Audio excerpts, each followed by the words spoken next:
guys, so I have with me Jamie Kaler. He's a super funny comedian and super talented actor. I'm sure you guys all know him from My Boys and Will and Grace, but he's also the host of America, Facts versus Fiction. Dun, dun, dun, dun. Dun, dun, dun, dun. So scary. So thank you so much, Jamie, for talking with us. Thanks for having me. Yeah, and congratulations on the second season of America, Facts versus Fiction on American Heroes Channel. That's right. So for those of us who haven't seen the show or not familiar with it, can you tell us a little bit about it? Yeah, you think you know history, right? I thought I did. And the premise of the show is that you really don't know history. So we take historical events and then we go into detail about what really happened as opposed to what we all think happened.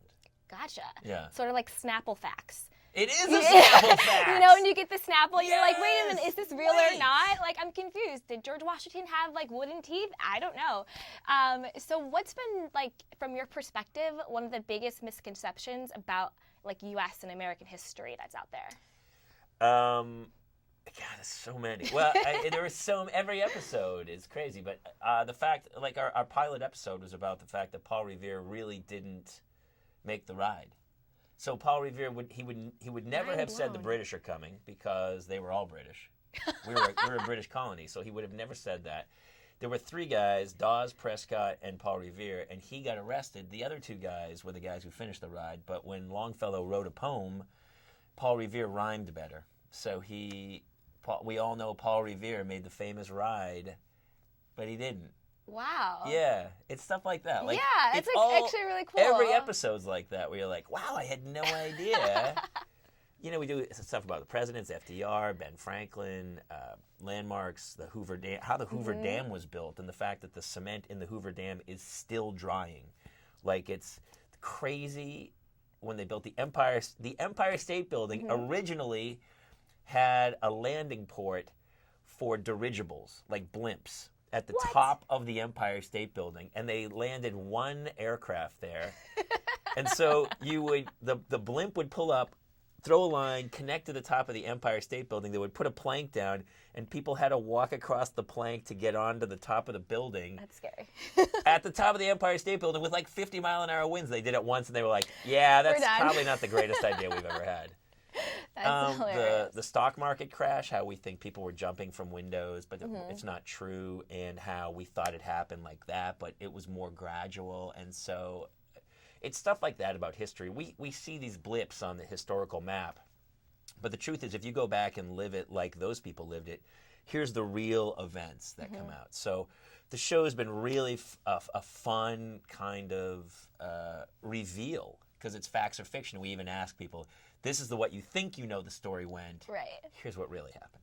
And it's been really fun that way. What have you found to be most interesting, what we think happened or what actually happened? Oh, the truth is always stranger than fiction, right? That is true. Certain things, true. like I love history, like the whole gold rush thing, like in the 1800s when they were going up from San Francisco to try to get gold. Yeah. And what those people, I mean, what they went through was crazy, and we think a lot of people got rich, but they didn't. The people who got rich were Levi Strauss, who was selling the jeans, the guy who was selling the shovels, the guys in San Francisco were all the guys who got rich. Like one or two, right early on. I feel like it's like the internet now. Like the first people on Twitter where they got the gold, and then everyone else is like trying. But it's in historical speaking, when you go back, only a few people got really rich in the gold rush. Everyone else was, I mean, people died. The life expectancy was like 3 months if you were out looking for gold. It was crazy. So it's stuff like that to put yourself, like we forget how easy we have it now. You know, you can start your car from inside your house. Right, yeah. Like the technology is crazy. Yeah. They didn't have indoor plumbing. Like they look back to me. I'm always like, every time I complain about traffic or something, or I'm flying, like it's all perspective. Like if they wanted to we did one about the Donner Pass. If you wanted to get across the country, it was like you would say goodbye to your family. Like, I don't think you're ever going to see me again. I'm going across the country, and it was like a 6-month journey in a covered wagon. I mean, how did people do that? I have no idea. I don't either. Like, Yeah. Like, I don't even drive to the valley. Like, it's that Like, serious. I used to live at the beach. For those who don't know, Los Angeles, like, if you live in the valley and the beach, like, those people never see each other. never It's see an each hour. other. It's 6 miles. Yeah, but it's an hour. it's too in much. horrible traffic. It's too much. Yeah, I say now I'm married with kids, so I have to live in the valley. Oh. But I love it out there. Once you're out there, it's nice. But getting there, It's like a journey. Isn't like, it crazy it's like the Oregon Trail. How privileged we are. It's like crazy, the stuff. We have penicillin. They didn't. People just got sick and died. Like the mortality rate. I tell kids at shows now, like they go, like I'll see kids and they're getting married at like 18, and I go, you're gonna live past 30. Like there's no rush now. people are living. Like it's gonna be okay. Yeah, they're living to like 100 now and 110 back in the day. Like people you would have an abscessed tooth and that was it. You'd get infected and die. It's crazy, how comfortable life is nowadays. Yeah, and just easy. So for me, I love looking back. You know, like we did stuff on World War II and some of the battles and the presidents, and to me, I'm just so intrigued by it. But we were given this kind of these stories in school, but to actually go back and break down just that event with, of course, cool graphics and visuals, and then I just hosted, so it's really fun for me. Do you get to travel at all for the show? I haven't traveled much for the show. I've gone to promote and do places. I went to the GI Film Fest, or I went and did some press in New York and stuff. But as a comic, I've traveled the whole country anyway. So we shoot it all here in Los Angeles. And then, the guys at Workaholic, it's funny, I get to go out and do this stuff. Yeah. Those guys are the ones who work their butts off. Like doing the show. I'm the guy on camera going, hey, welcome to America Facts versus Fiction. And it's the easiest job on earth. It's really fun. Well, you're actually very multifaceted. It's a little bit off topic. You're a comedian, you're a host, you're an actor. Do you have any advice for other people who kind of aspire to that? Maybe they're just starting out. You do so much, and that's very impressive. Well, you know what they say, do what you love, right? Yeah. And you'll never work a day in life. But I always feel like I was always a jack of all trades. Like the reason I got into this business is because I love doing it all. Right. Like and I think nowadays you almost have to. Like we were talking about your show, and you say it's not just this or this.